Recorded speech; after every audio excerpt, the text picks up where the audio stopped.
السلام علیکم محترم ناظرین کرام، آج کی ویڈیو میں انشاءاللہ ہم بات کریں گے عبد المطلب کی جو نظر تھی، ان کو جب آب زمزم کے نشانات مل گئے اور جب وہاں سے پانی نکلا تو انہوں نے ایک نظر مانی تھی کہ اگر مجھے آب زمزم مل گیا تو میں اپنے ایک بیٹے کو اللہ کے راستے میں قربان کروں گا۔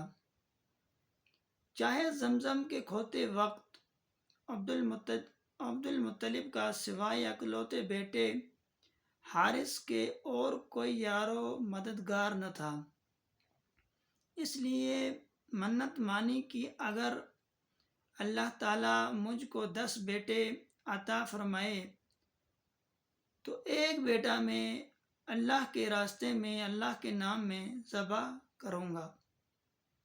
جب اللہ نے ان کی یہ تمنا پوری کی اور یہ آرزو ان کی پوری ہوئی، اللہ نے ان کو 10 بیٹے عطا کیے، تو ایک رات خانہ کعبہ کے سامنے عبد المطلب سو رہے تھے۔ خواب میں یہ دیکھا کہ ایک شخص کہہ رہا ہے، اے عبد المطلب، اس نظر کو پورا کیجئے جو آپ نے اس گھر کے مالک کے لیے مانی ہے۔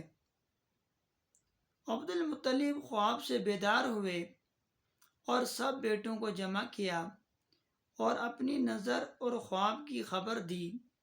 سب نے یک زباں ہو کر یہ کہا۔ عبد المطلب نے سب بیٹوں کے نام ایک قرعہ ڈالا۔ حسن اتفاق سے قرعہ عبداللہ کے نام پر نکلا، جن کو عبد المطلب سب سے زیادہ پیار کرتے تھے، اور سب سے زیادہ لاڈلا بیٹا عبد المطلب ہی تھے۔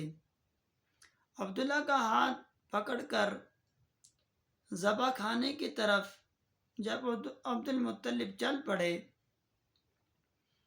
حضرت عبداللہ کی جو بہنیں تھیں یہ دیکھ کر رونے لگی، اور ان میں سے ایک بہن نے یہ کہا کہ اے ہمارے ابا جان، اگر آپ ہمارے بھائی کے بدلے 10 اونٹ ذبح کر دیں تو یہ زیادہ بہتر ہے، کیونکہ اس وقت ایک آدمی کی دیت 10 اونٹ ہوتی تھی۔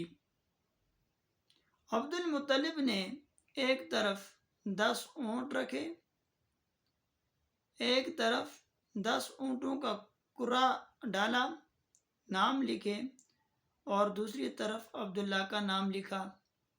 اتفاق سے عبداللہ کا نام نکلا۔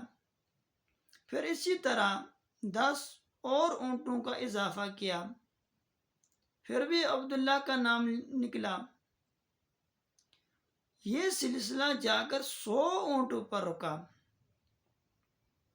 اس کے بعد اونٹوں کا نام نکلا تو عبد المطلب نے 100 اونٹوں کو ذبح کیا اور عبداللہ کو چھوڑ دیا۔ اسی لیے حضور صلی اللہ علیہ وسلم نے فرمایا تھا، میں 2 ذبیحین کا بیٹا ہوں، یعنی کہ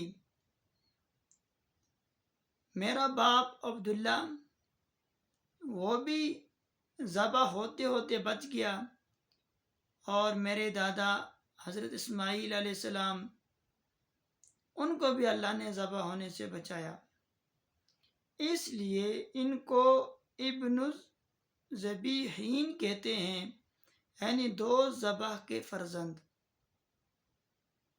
یہ تھی عبد المطلب کی نظر جو انہوں نے پوری کی، اور اللہ تعالیٰ نے ان کو یہ انعام عطا کیا کہ ان کی اولاد میں سے حضور صلی اللہ علیہ وسلم پیدا ہوئے، جو پوری کائنات کے لیے اللہ نے ان کو نبی بنا کر بھیجا۔